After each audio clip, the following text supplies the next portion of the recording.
இயேசு கிறிஸ்துவின் நாமத்தில் காலை வாழ்த்துக்கள். இன்றைய மன்னா, பிள்ளைகளே, நீங்கள் தகப்பன் போதகத்தை கேட்டு புத்தியை அடையும்படி கவனியுங்கள். நீதிமொழிகள் 4:1 20ஆம் வசனம் கூட பாருங்கள். அதுலேயும் அப்படி போட்டிருக்குது. என்னன்னா, என் மகனே, என் வார்த்தைகளை கவனி, என் வசனங்களுக்கு உன் செவியை சாய் என்று சொல்லப்பட்டிருக்குது. அப்போது ஒருவன் தகப்பனுடைய புத்திமதியை கேட்பதற்கு கவனமுள்ளவர்களாய் இருக்கணும்.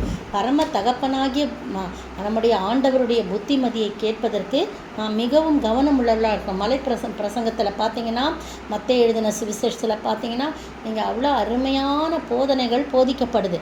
அவர் நல்ல ஞானத்தோடு அவர் காரியங்களை செய்கிறத நம்ம பார்க்குறோம், போதிக்கிறத பார்க்குறோம். அதை நம்ம என்ன பண்ணணுமா, கவனமாய் கேட்கணும். போதகத்தை கேட்டு புத்தியை அடையும்படி கவனியுங்கள் என்று சொல்லப்பட்டிருக்கு.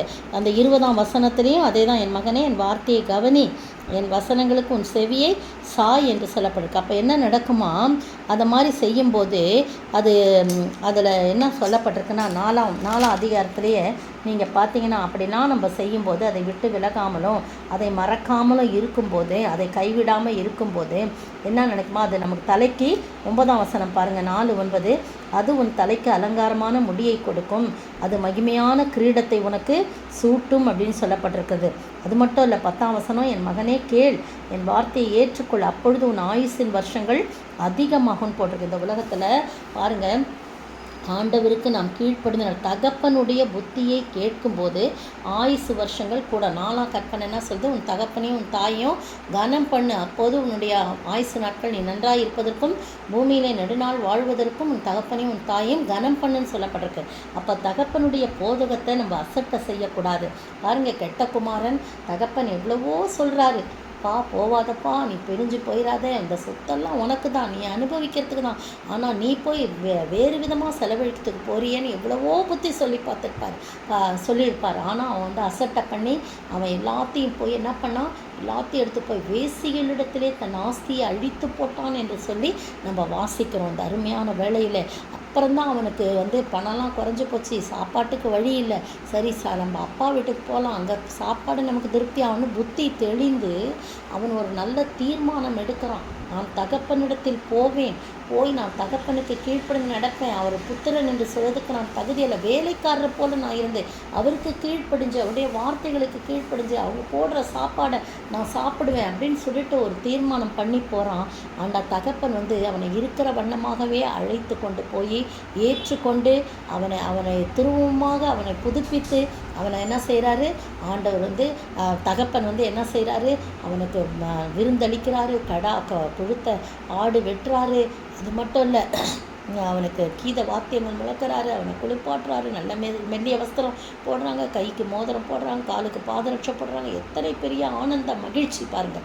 அப்போது அவன் துன்மார்க்கமாக போயிட்டான். இதுவரைக்கும் நம்ம கர்த்தருடைய வார்த்தைக்கு கீழ்ப்படியாமல் இருந்தால், இப்போ சாலமோன் ஞானி ஜனங்களுக்கு போதிக்கிறது போல், என் மகனேன்னு சொல்கிறார் பாருங்கள், என் மகளே சொல்லி நம்ம ஒருத்தரையும் பார்த்து ஆண்டவர் இந்த காலை வேளையில், என் போதகத்தை நீ கைக்கொள் மகனே அப்படின்னு சொல்கிறார். என் போதகத்தை நீ தள்ளிடாத, அதை நீ புத்தியை அடையும்படி கவனிங்க. நீ புத்தி அடையணும், இந்த போதகத்தெல்லாம் கேட்டு நீ புத்தி அடையணும். எவ்வளவு தான் நீங்கள் நம்ம படித்தவங்களா இருந்தாலும், எத்தனை டாக்டரேட் பட்டம் நம்ம வாங்கியிருந்தாலும், ஆண்டவருடைய வார்த்தைகளை நம்ம கவனித்து கேட்கணும். அதை தான் 20ஆம் வசனம் இன்சிஸ்ட் பண்ணி சொல்லுது, என் மகனே, என் வார்த்தையை கவனி, என் வசனங்களுக்கு செவிசாய். நான் போதிக்கும் போது அந்த வார்த்தைகள்லாம் கவனி, அதுதான் உனக்கு புத்தியை அடையும்படியாக செய்யும். அந்த புத்தியை அடையும்படி நீ கவனமாயிரு அப்படின்னு சொல்கிறார்.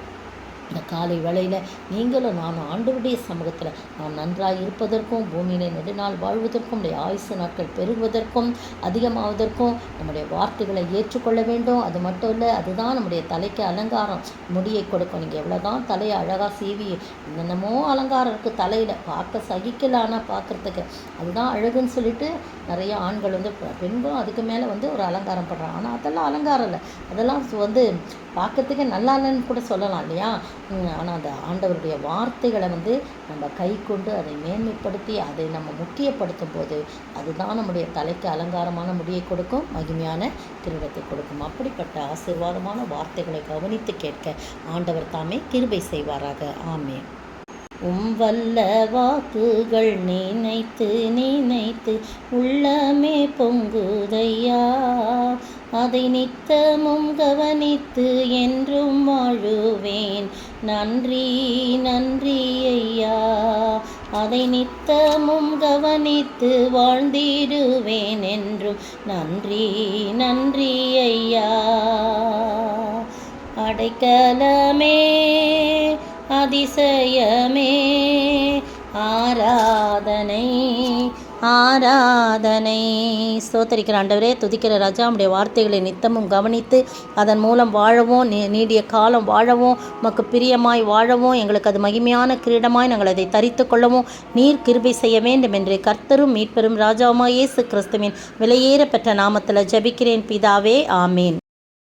இன்றைய பதில்: உங்கள் விசுவாசத்தின் பலனாகிய ஆத்தும ரட்சிப்பை அடைகிறீர்கள். 1 பேதுரு 1ஆம் அதிகாரம் வசனம் 9. இன்றைய கேள்வி: கர்த்தருடைய எது என்றென்றைக்கும் எப்படி இருக்கும்?